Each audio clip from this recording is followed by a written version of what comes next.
Welcome to Adventures in Jir'Haniya, Session 4.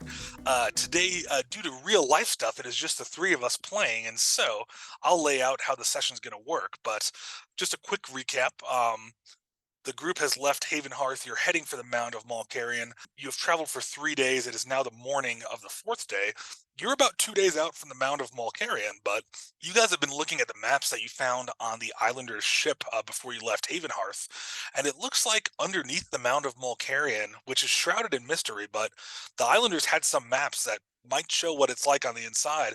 It looks pretty expansive and labyrinthian, so you're worried that you guys might be down there a while. So given that you veered south away from the river towards the Mount of Mol'Karrian, on the morning of the 4th day, as you guys are eating breakfast, you guys decide to take a little trek up towards the river before you get too much further from it. And Tide and Castan will fill up the group's water skins and just get some extra water to make sure you guys are equipped for the next couple days. Guarding your horses and your little campsite, our friends Verkus and Eremos will stay there and guard things while you guys go and hopefully don't encounter anything out of the ordinary while you go to gather some water. So that is where our session will begin this morning. Castan, venture into the forest with me. We need to go get water. I mean, maybe my cousin and I can go. You don't think that's No, we're no, he's so tired. okay. You know how he is after travel. Rest up, cousin. We trot off. Perfect. I love it. So based on your guys' maps, it's been about it'll take you about almost 2 hours to get to the river. Castan's all about the forest. He just wants to like hang out with the little woodland creatures. I love it. Tide, forest? Does that sound like a plan? Think of all the bunnies and squirrels. Let's take the forest. That's fine. Excellent. Well, as you guys walk through the forest, you notice it's a beautiful morning. At this point, it's about 8:30 in the morning. The weather's perfect. It's just a really nice day. It's not hot, not too hot, but it's warm. Nice, morning air. The sun's out. It's just a beautiful day. And walking through the forest, you can just smell the earthy moss coming up from the ground. Like, it's just a delightful time. I know Castan's in his element, and Tide, you're just like, this is nice weather. Like, I'm like looking at like the moss art that you're mentioning, and I'm like trying to duplicate it with my druid craft to be like, can I make more of it? Like, actually, can you roll me an Arcana check for that? I want to see how well you duplicate it. It's going to be like pretty much action, kind of like show him how I would do it with my druid craft. Castan, like you do more of the like, how do you connect your magic to the earth like you do? First, you kind of gather everything with like a whoosh, and then you just let it go with like a that kind of thing, right? I'll try it. It's like I've like fully learned magic like through school, like higher education. Yeah. It's like they never talked about the Woosh and the Yuuum. Like they don't teach you that in school. Real dice. I'm just kidding. An 18 plus 4, 22. Nice. With that 22, though, I do want you to make a wisdom save as well to tap into the instinctiveness of it. I'm going to average your 2 rolls for your intellectual arcana and then your wisdom save, connection to nature and yourself. So, got it. Yes. 13. Hey, a 13 plus an 18. 22. My Arcana check totaled to 22. 22. Oh, easy. Okay. So that's going to be 35. So yeah, you average about a 16 and a half. So with that, you're able to duplicate the moss, and you just like, you intellectually kind of work through it, but then you remember what Castan said, and you just kind of try to like focus on the little nuances of the nature, the little vines of the leaves, the way they kind of move in the slight breeze, and you feel really zen for a moment, and you just do it. And the moss that you produce magically, you're like, that's exactly what I wanted, and it feels really good. I think I like how it should look. Good job. I'm like on like I kind of like maybe like touch it, and I'm maybe like funneling magic, kind of like pulsating it through like the earth as I'm trying to do it. And I'm like, okay, so Woosh is the innate magic that kind of just lies dormant in the. Okay, you want to bring that in, and then I'm kind of like saying this to myself. I'm just like trying to like make sense of what like Castana told me. It really helps you take off your shoes too. I'll keep that in mind for next time. And then yeah. So I make it, okay, that was cool. Thank you for the help there, Castan. Oh, absolutely. Honestly, if you want Olive, she's got some great advice on moss and nature. If you ever just want to have a conversation, she's great. Castan, as you pull out Olive kind of, she sniffs and she kind of makes a little like chirp, like a little doo-doo sound. And usually do that. Well, Castan, with your passive perception being a 16, which is a little bit higher than Tide's, you do notice that there's a little bit of movement off to your kind of forward to where you're going and towards the left. There's a little bit of movement on the undergrowth you can kind of hear and sense. What are you two looking at? I think we see a wolf. Is that what that is? A wolf? Olive kind of shakes her head like, no. Okay. Safekeeping. Out of the forest a moment later, and as it approaches, Tide, you pick up on it with your passive perception as well. A fairly large, not a giant animal, but a fairly large for its size, a badger comes out of the woods and kind of trots over to you guys. It looks up at you with its long whiskers and kind of sniffs at you and kind of stands almost on its hind legs and looks at you both. Hello, tiny forest friend. How are you? It kind of nudges closer, kind of friendly, but is acting a little bit more. You've noticed that most forest creatures, even with your radiating kindness and nature, they're usually a little more timid. This one seems kind of forward. Okay. Oh. I'm going to cast Speak with Animals. Okay. Just kind of, don't worry, Tide. I've got this. And I start chittering away in Badger, but what I'm asking him. Yeah, what do you ask him? You seem like you might try. Do you want attention? Do you want head scratchies? Do you want help? What do you need? Well, the Badger kind of takes this little pause and goes, I hadn't thought of it until this moment, but I do want head scratches. I want them all the time. But I'm here for something else. But if you want to give me head scratches, I will gladly accept them. Yeah, absolutely. Yeah, so you give him head scratches. He kind of, he likes it. Scratch his belly if he allows. He does allow the belly scratch after a bit of head scratching. So he's kind of on his back now, just happy and making some little like happy chittering sound. But then he kind of stops suddenly and like gets back on his all fours. And the reason we're out here is to get water. Like, this is why we're here today. Well, he looks at you and goes, yes, thank you. Those scratches were extremely pleasurable, but I must take a moment to tell you why I'm here. Thank you again for the scratches. If things go well today, I'd like to get some more before we depart ways. Absolutely. I can take you to the water source, but there might be a problem with the water source. Things have been strange with the water source lately. Oh, okay. What's going on? I'm not sure. I was hoping you could help. I sensed some sort of magic or affinity to nature with you, and that's why I approached you all. We've been looking for help, me and my forest creatures, my forest friends, the last couple of days, because things have been strange. Oh, yeah. Lead the way. Please, come with me. And as I follow the Badger, I just shout over my shoulder to Tide. I'm like, we're following the Badger! Yeah, I was just been like, oh. Okay. So and I walk. Nice. Cool. So as you guys are following the Badger, you guys follow him for about 10 minutes through the forest. You're heading roughly towards the river, which is where you guys were originally headed, but he's kind of veering off a little bit to the west more than you were originally intended to head. So you're going a little bit off course as you follow this Badger. The Badger is gotten very businesslike as he walks. He doesn't talk much, but he does mention that his name is Barnard is his name. Barnard the Badger. As he's walking, he suddenly stops though as you guys are going, and he kind of stops and he stands up on his hind legs again and sniffs the air and he goes, have you two ever been in a fight before? Yeah. What's he saying? Oh, he wanted to know if we've ever been in a fight before. All the time. He says yes.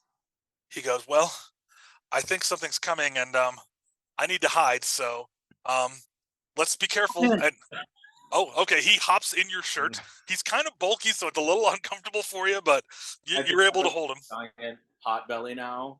Yeah, well, you just look. You have just like it looks like you're holding like a basketball, just like on your chest. Just this little curled up Badger. But I do need you guys to roll initiative, please.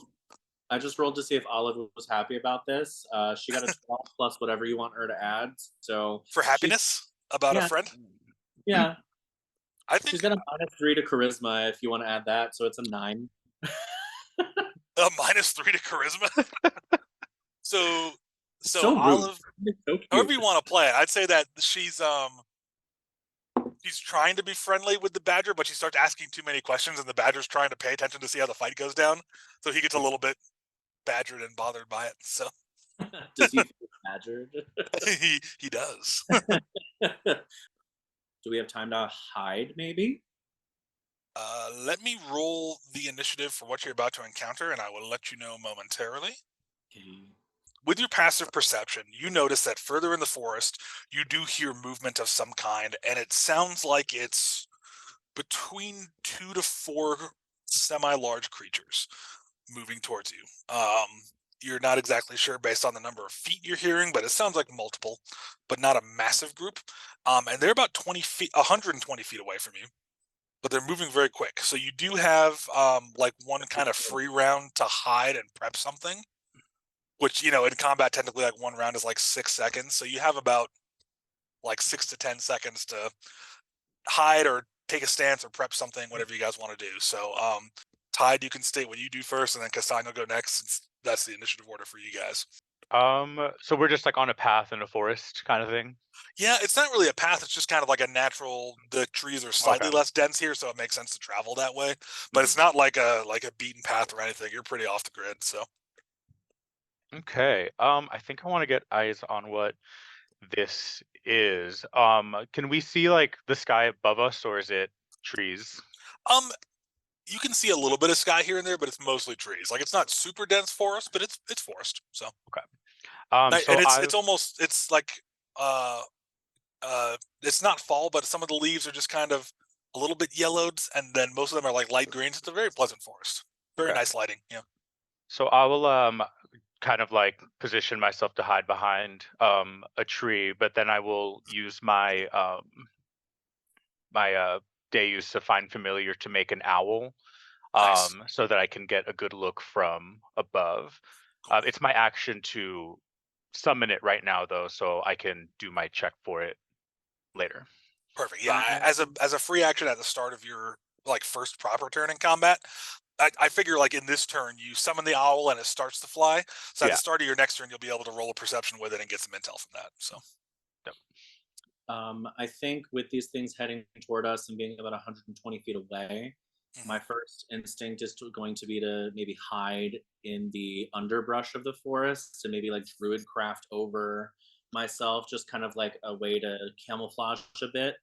yeah, Um, actually, you notice not far from you, like within 10 feet, there's a nice little like fairly large bush, and you can use Druidcraft to make it big enough for you to easily hide in, and like get great. full obscuration from it. So So I can crouch. I don't have to fully go prone because I was willing to go prone for this.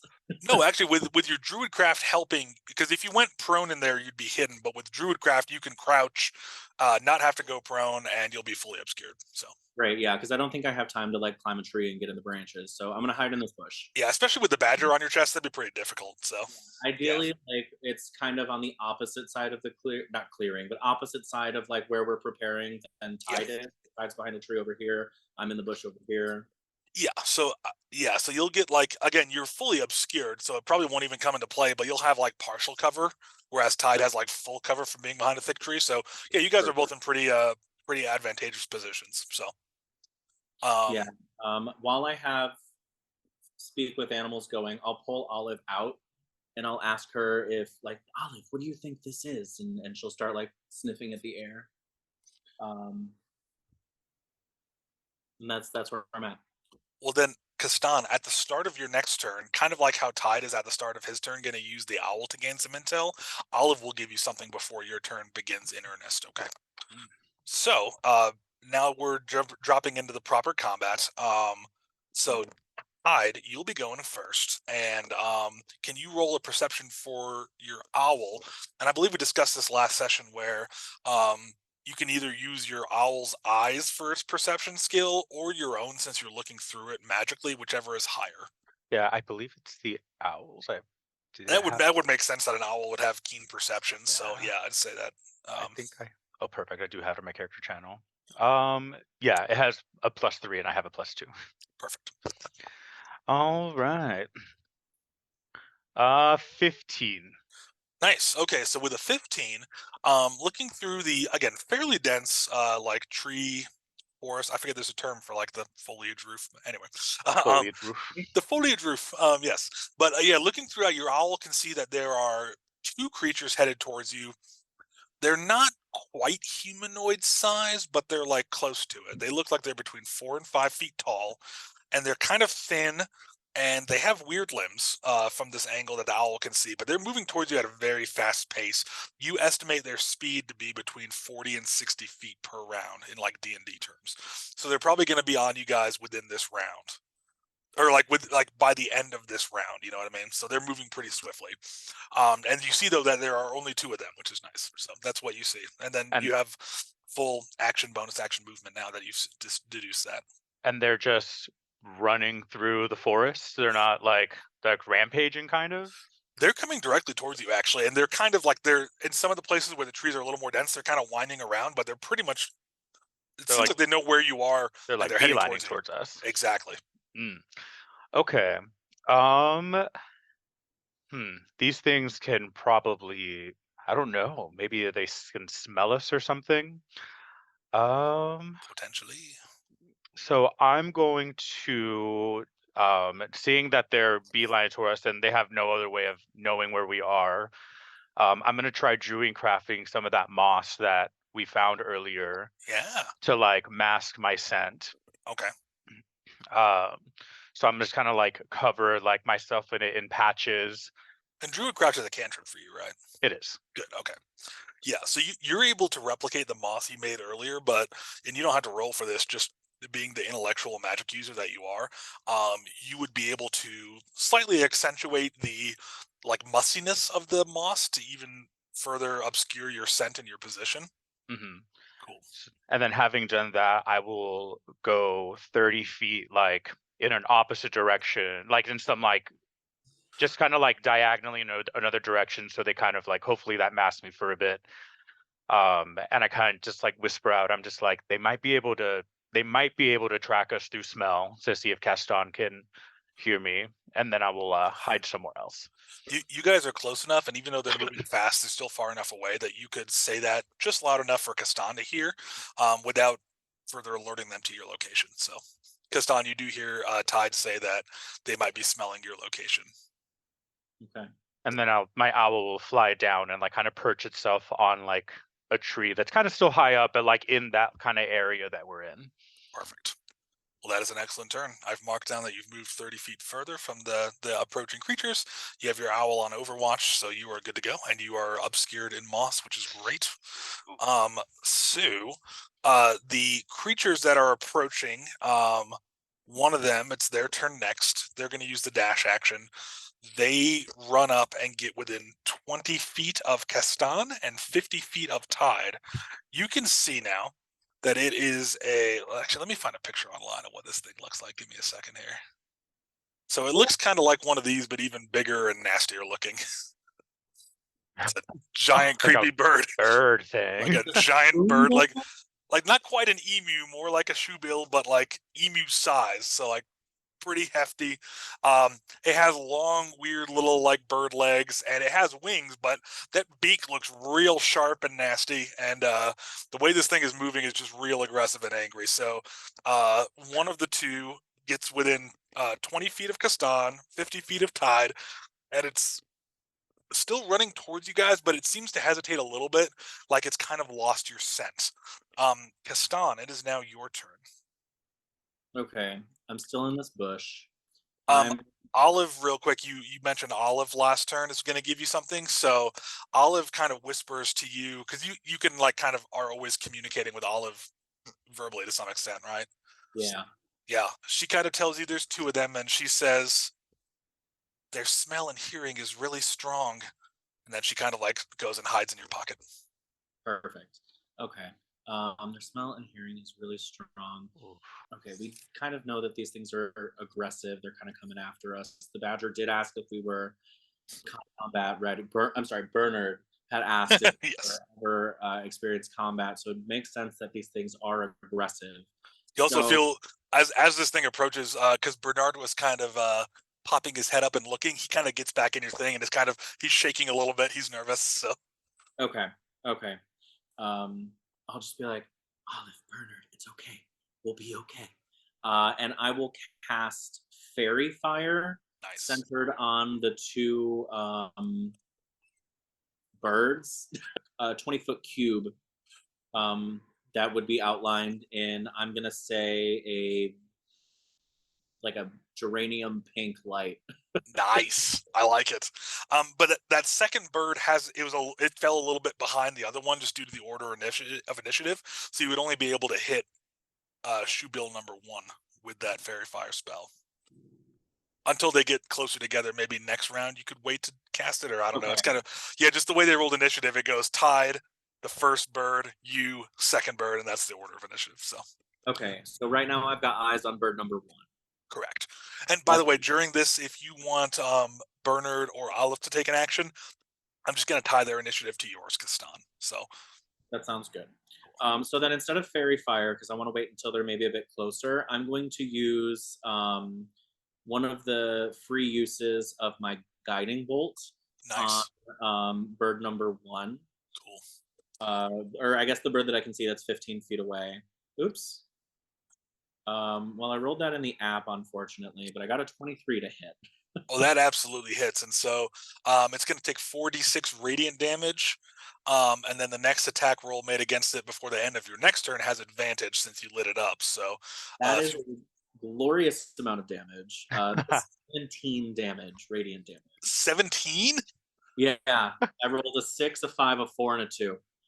Wow. Okay, so how that plays out is almost Roadrunner style. This big bird is running towards you guys. It's kind of leaned forward in its aggressive run, and you just kind of describe how you cast the spell, like with your hands or with what. I want to see that. Yeah, so I kind of have my quarterstaff like on my back right now. No, stop. I'm so sorry.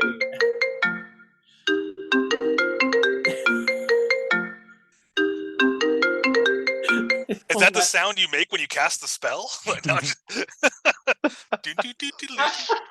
the little animals dancing on your shoulder. I'm so sorry. That's okay.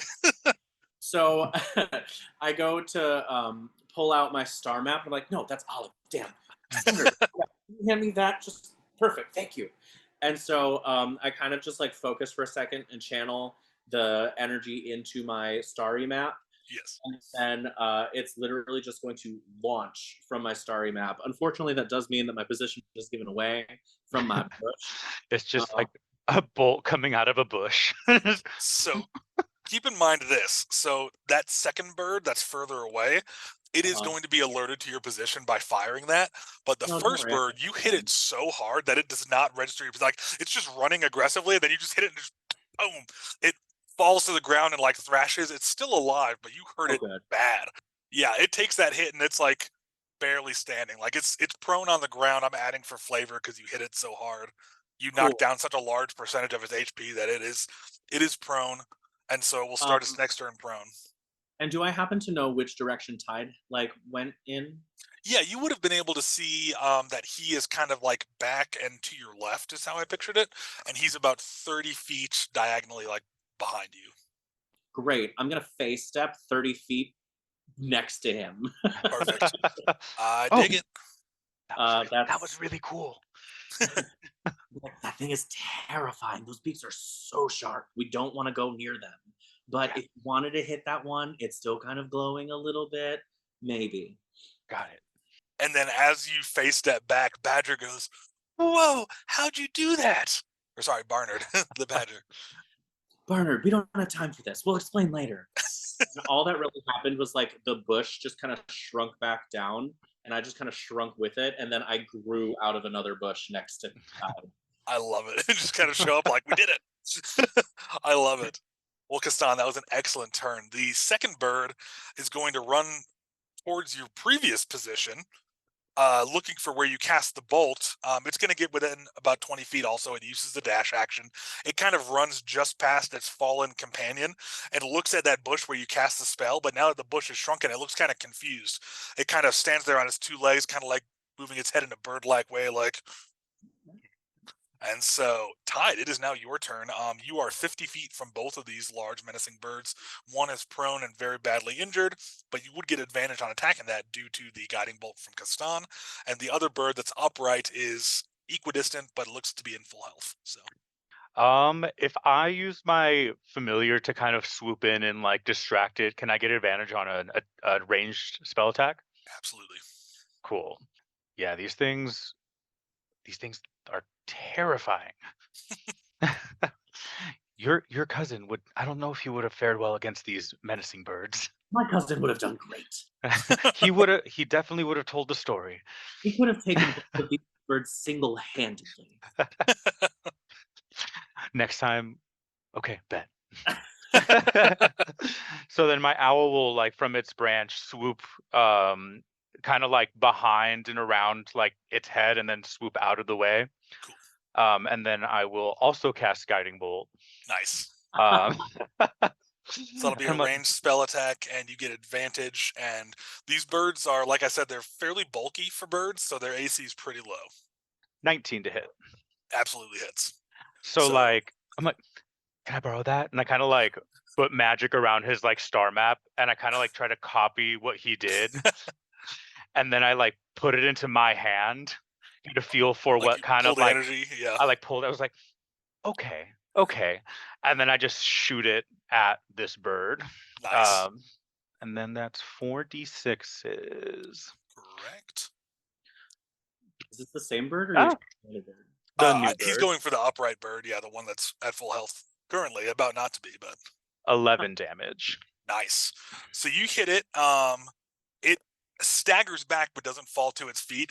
But you look like you knocked it down or below half health. So you hit it pretty hard. It looks like it's about 30 or 40% health. So you hit it pretty hard. Not quite as hard as the first bird, but it's you guys are faring pretty well. You're feeling optimistic about this fight. So it kind of staggers back and it lets out kind of like it's like a bird screech, but it's much bassier than any bird you've heard. Like it's a little bit discombobulating, it's weird. So but yeah. After noises. Yeah. Just all pissed. Like, oh shit. Now, when you sent your owl into distracted, you said it swooped kind of behind and looped around and then went up to kind of pull the bird's attention to the side so you could hit it with a flank attack. Yes. Your owl, your familiar, got like above 15 feet elevation, right, on its swing up. So it has, let me pull it up because its flight speed I think is 60. Oh yeah, so it's out of the range of this bird is what I'm saying. Yeah, it has the fly, so it like 30 and 30, and then it also doesn't provoke opportunity attacks when it flies out of enemy's reach. Perfect. Okay, so then it's the second bird's turn next. It's the one you just hit. So after I hit it, I'm like, stay quiet, and then I keep like, because having given up my position to this bird, I'll walk like diagonally kind of away from Castan, but also away from the bird so that like they kind of start following me, and I'll go 30 feet away. Okay, perfect. You are now 80 feet away from that bird. 80 feet away from both birds as you move back 30 feet for sure. Now, I do want a stealth check from you, though, because you are moving at your full speed instead of half speed. So I want to see if you remain hidden as you move. Now, your moss is going to make that a really low DC. So I do still want you to move, because like I said, their hearing is very keen, too. So I want to be sure of that. Yeah, I, for some reason, rolled that with advantage, and I'm just going to roll it again. Okay. Like, I don't have advantage on this. No, lower DC for moss, but not advantage. A 10. A 10 just barely passes. Yes. So you are stealth still. Good. So I like run and I like maybe like try to like get behind a tree, but I'm like my attention wasn't really to try to like even hide myself. It was like these things can find us, so I'm like trying to distract it away from where Castan is hiding, since we keep like giving up our position. Cool. But also with your owl's intel and stuff, and based on what you've seen so far, you're confident that in this next round the bird might dash and get near you, but it's not going to be able to get there and attack you. Like you're at the edges of its range of attack, which is good. So awesome. Well, great turn, Tide. Now bird number 1, which Castan knocked down with that brutal hit, it is going to get up. It is going to move 25 feet towards you all, because it only has half movement from getting up from prone, and then it's going to take the dash action to move an additional. It's going to get right up near Castan. It does hear you. It kind of hears like it seems like it hears you or smells you or something, and it gets it gets within 5 feet of you. You actually think as it's getting close that it might hear the badger kind of shaking, or it might smell you because you're not as obscured like Tide is with the moss. But regardless, this bird that you hit really hard gets up and it runs towards you, and it gets near you and kind of rears up on its legs and flaps its wings. It seems like a flightless bird, but it still has wings that it flaps kind of angrily, and it raises that beak like it wants to strike you on its next turn. So this gives me like Jurassic Park, Velociraptor in the kitchen, like. It's like it like, but it slightly more whimsical. Slightly more whimsical. It's just like right next to him. It's like, oh, breathing on the like the cabinet. Yeah. But Castan, you can see that now that it's close to you, this bird does see you. So on its next turn, it will likely attack you unless you move. So that brings us to Castan's turn. What do you want to do? Castan's just gonna panic and like flail his hands a little bit to be like, sorry. And in that process, cast Thorn Whip. Nice. And I believe I should still have advantage on this since it's until the end of my next turn. It is indeed. So you do have advantage on that. I got a 13. That hits. Like I said, these things do not have a good AC. Yeah. All right, I'm gonna roll. That's 4 piercing damage. That kills it. Would you describe how you take down this giant bird?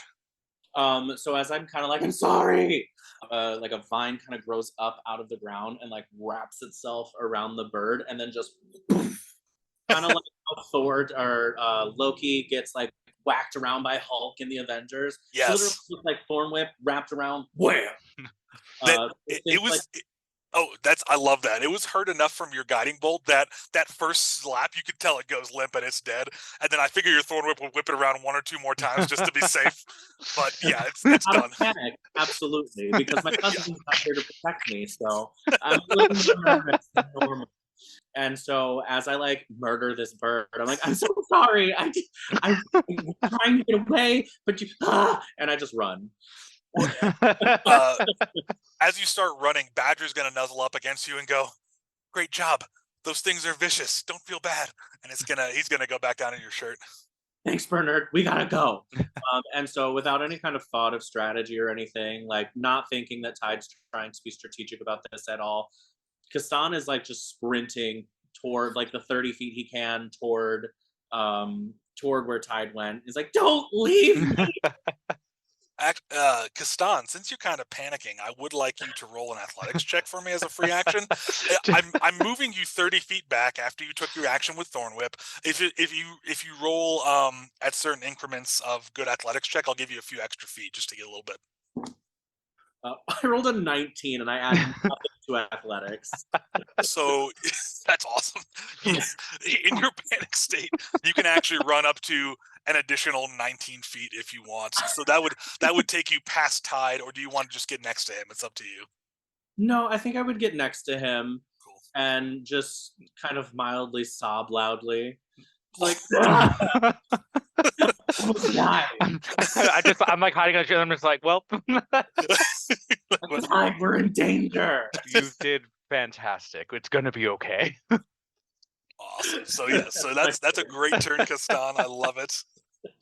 And Tide, it's about to be your turn because the second bird, which you hit earlier, is going to use the dash action to get close to both of you. Because Castan ran so quickly without stealth, it is able to follow. And then as it gets within 10 feet of you, even with your obscuration, Tide, it still can see that you're kind of there, or it can kind of just sense that something's there, but it's kind of locked in on Castan. So that gets within 10 feet of you, and that's its turn. So Tide, it is now your turn. This last bird in the vicinity is within 10 feet of you both. I've like grabbed you and I'm like, I'm shaking. I'm like, they're following me. So this thing should also be lit up from my guiding bolt. Yes, so you'll have advantage against that as well. My owl will come towards, because I imagine that my owl flew 30 feet away from us and now it's coming back in my direction. Yeah, and based on its flying speed, it could keep up with this bird. Catch up. Yeah. So I'm going to look at this thing. I'll be like, I'm like, Castan, like, and I like switch spot, put him where I was hiding, like in that little tree divot that I found. and and then I'm gonna like wave my hand at this thing, and kind of like do like a pulse, like a almost like a green line kind of like appears in the air, and then I like push it towards it like in like a little pulse. I'm gonna cast Ray of Sickness on this thing. Ooh, nice. Is that a con save or is it a spell attack? So it's a spell attack and a con save. Okay. So I got a 17 on the die. That's a hit. This bird just starts throwing up.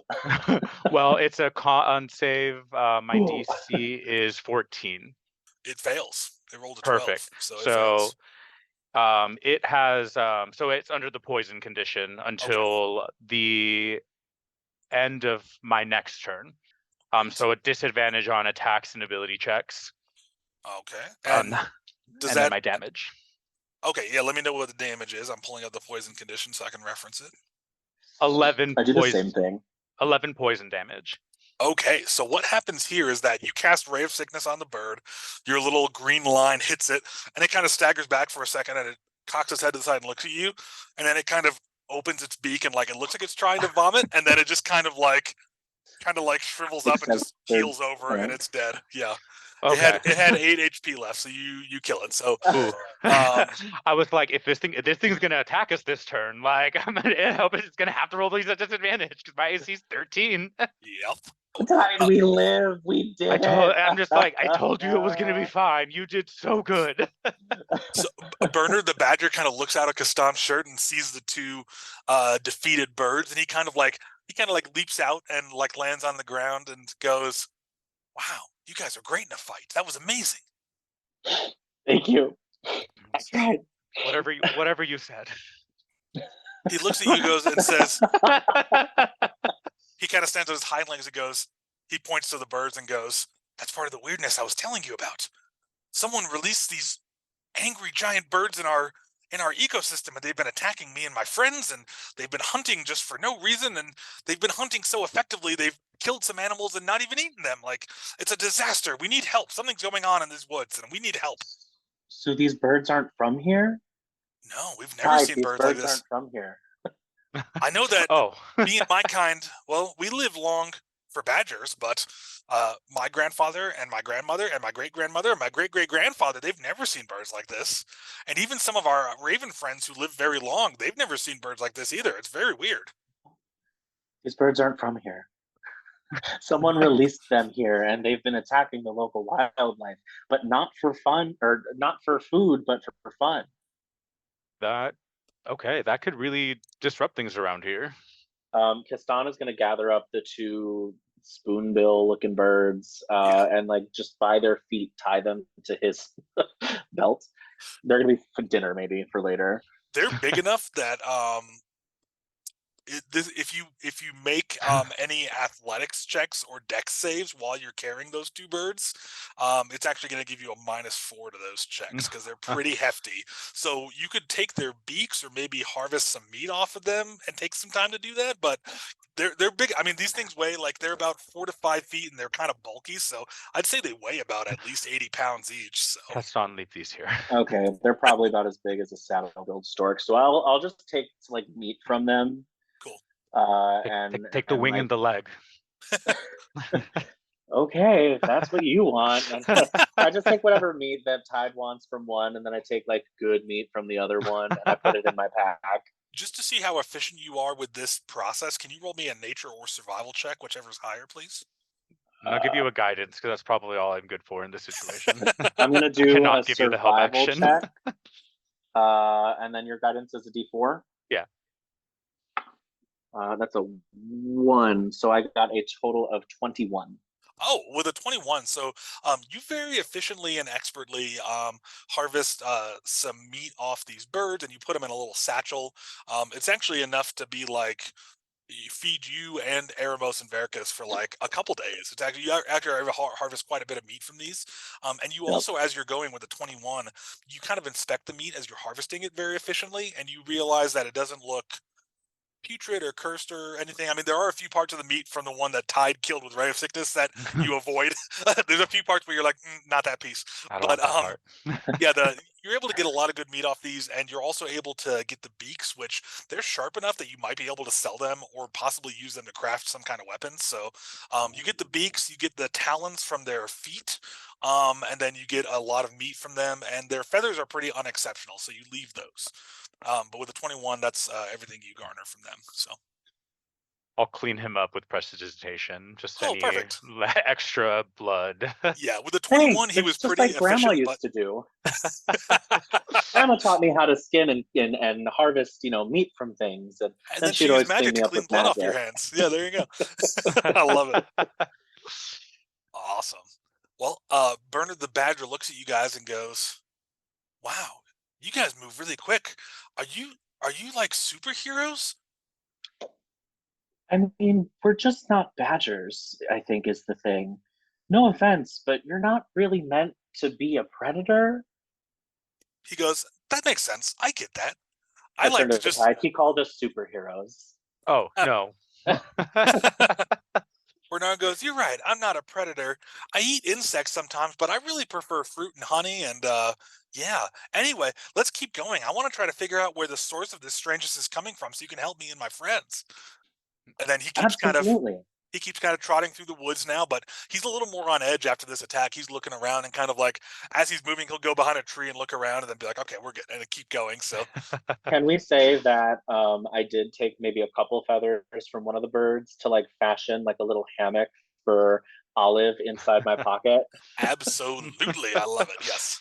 I just You imagine hear, sorry, go oh, ahead. I was gonna say Olive's kind of like almost purring, just like liking her new little like bed floof. So yeah, Olive's very Olive, happy. you can also use that as like a paraglider if you need to, in case of an emergency. In case Olive of an looks at you and emergency. goes, "Really? I can do that?" I don't know, but it's worth a shot. I think Olive's light enough. It would probably work. Wouldn't be like the most effective paraglider, but it's something. Yeah, it says she's tiny. I'm not sure how much she would weigh. I think it's enough that yeah.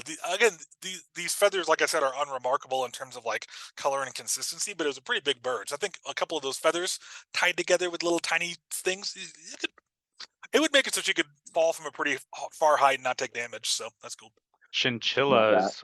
Male chinchillas only weigh up to 1 pound, and female Really? ones 1.76 pounds. So like, Wow. She's definitely smaller than a chinchilla. She's probably like a field mouse size. Oh yeah, oh, yeah. I can picture a field mouse on a hang glider. I dig it. I dig it.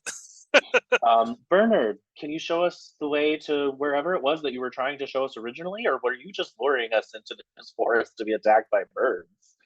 No, I wouldn't lure you to be attacked by birds. I want to help figure out where the birds came from so we can stop this.